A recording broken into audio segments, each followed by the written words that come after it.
Nyt on sitten aika videovastauksen pitkästä aikaa, tai siis ensimmäistä kertaa. Mut pitkästä aikaa ylipäätään mitään juttua tonne blogiin. Ja nyt näitä kysymyksiä on tullut ihan kivasti.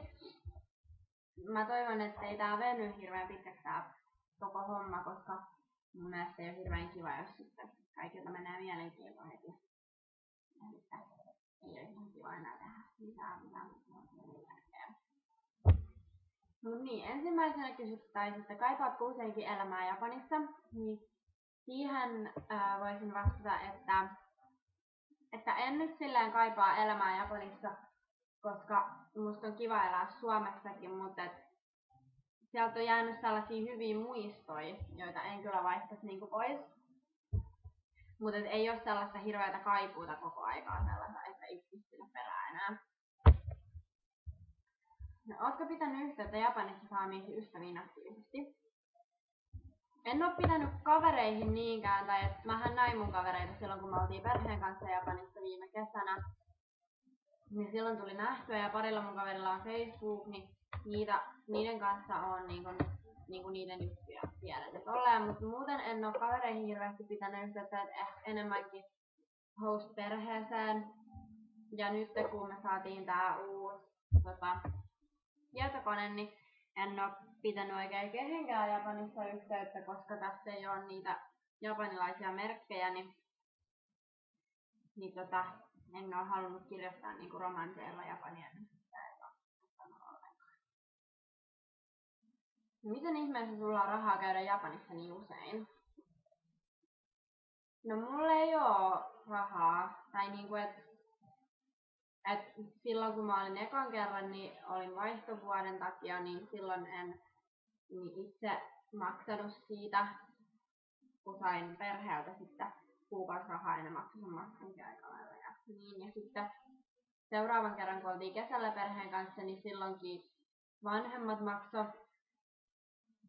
sen homman aika lailla. Että tää nyt oli se eka kerta, kun itse käytän rahaa siihen, että menen Japaniin. Niin ei mulla nyt silleen hirveästi olekaan rahaa niin käydä siellä. Et sit nyt tän reissun jälkeen niin mä oisin taas ihan nollilla. Ja en vois käydä pitkään aikaan yhtään mistään eikä ostaa yhtään mitään, eikä nytkään voi Suomessa ostaa yhtään mitään. Koska säästää kaikki rahat siellä Japanin reissuun. Mut kyllä mun mielestä se meneekin vähän silleen, että jos jonnekin haluu, niin sen eteen pitää sitten. No, onks mulla lemmikkejä?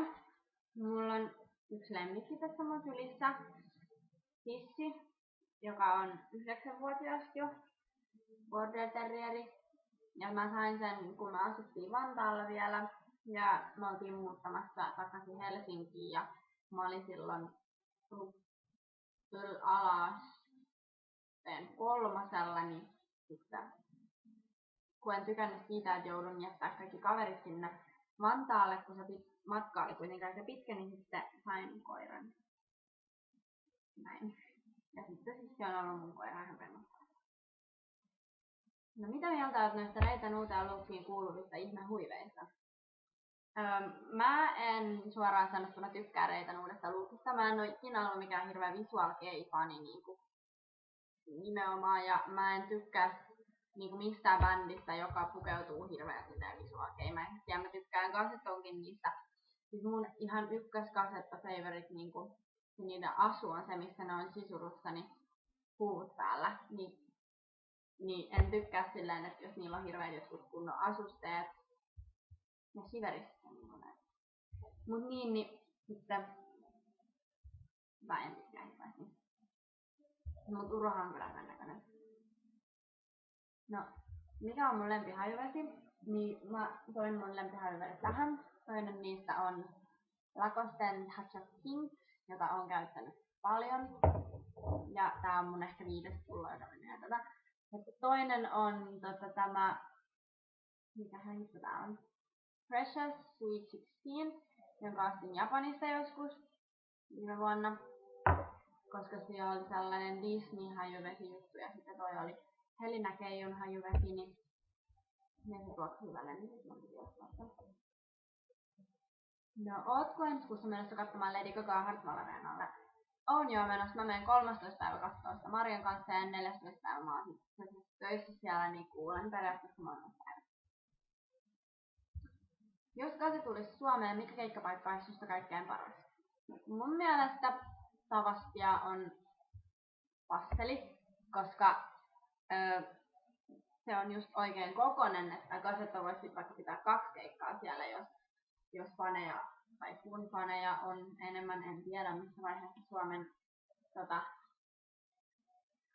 hiirok-fanius menee, eikö se ole nyt vähän laantumassa tai jotain, mut niin mun mielestä ne vois pitää vaikka 2 keikkaa Hartwallilla, jos faneja tulisi niin paljon, mutta ei ne mitään Hartwall Areenaa tai mitään sen suurempaa saisi niinku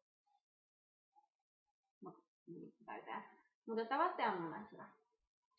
Tykkäätkö asua Helsingissä? Tykkään. Mä en haluaisi asua yhtään missään muualla, on tai siis että tosi silleen helsinkiläinen, tai niinku että tai siis tunnen itseni niin helsinkiläiseksi, että en pystyisi kuvittelemaan asuvani jossain vaikka Espoossa, koska sit varmaan ihmiset hakkaisi mut aika nopeasti, kun mä koko ajan hehkutaisin sitä, että mä oon Helsingissä oikeesti kotoisin, että mä vaan asun täällä. No luetko vielä fikkejä? Mä en lue niin paljon enää. Mä käyn aina live-journalista tsekkaamassa pari sivua, että onko tullut uusia fikkejä, mutta nyt sellainen yksi, mitä on lukenut, niin se loppu, ja sen sarjafikki se loppu, niin en ole sen jälkeen käynyt katsoa tai niin kuin, en ole sen jälkeen lukenut mitään hirveästi, koska en jaksa enää lukea one-shotteja, ja sitten ei ole tullut mitään sellaista kivaa sarjaa, mitä olisi kiva lukea. Siis en ole oikein lukenut ollenkaan. No, paljon Hesestä saa palkkaa. Mä saan harjoittelijapalkkaa, eli se on niinku 7,5 euroa tunnilta, mutta siihen tulee vielä iltalisä päälle 6 jälkeen, niin se on 8,5 euroa tunnilta, ja sitten sunnuntaisin tietysti tuplapalkka. Mutta me laskeskeltiin Teemun kanssa yksi päivä, että se on periaatteessa sellainen 40 per päivältä tai per kerralla, jolla siellä on, kun siellä on sellainen 6 tuntia about. Ihan hyvin. Sitten kysytään, että mikä on mun lempibiisi just nyt. Niin siihen mä voisin vastata, että no vaikka Tiny Tempahin Written in the Stars. Sitten Kanye Westin ja Jay-Zin ja Rihannan se Run This Town.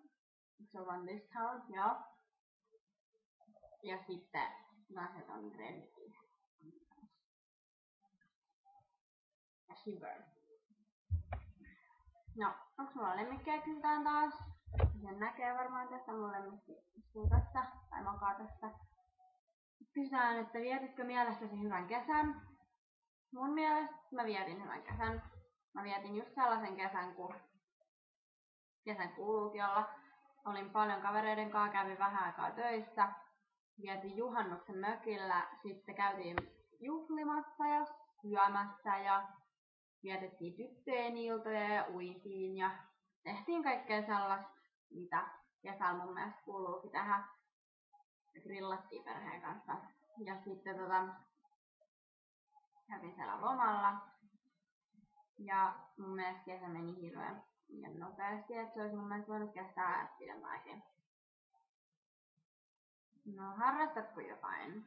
En harrasta silleen mitään, mutta itse asiassa me äitin kanssa aloitettiin zumba pari viikkoa sitten, joka on joka sunnuntai, tai joka toinen sunnuntai sitten on sellaista body jumpia, niin kai se nyt sitten on harrastus. Me käydään äidin kanssa zumbassa kerran viikossa ja sitten body jumpissa. Sellaista.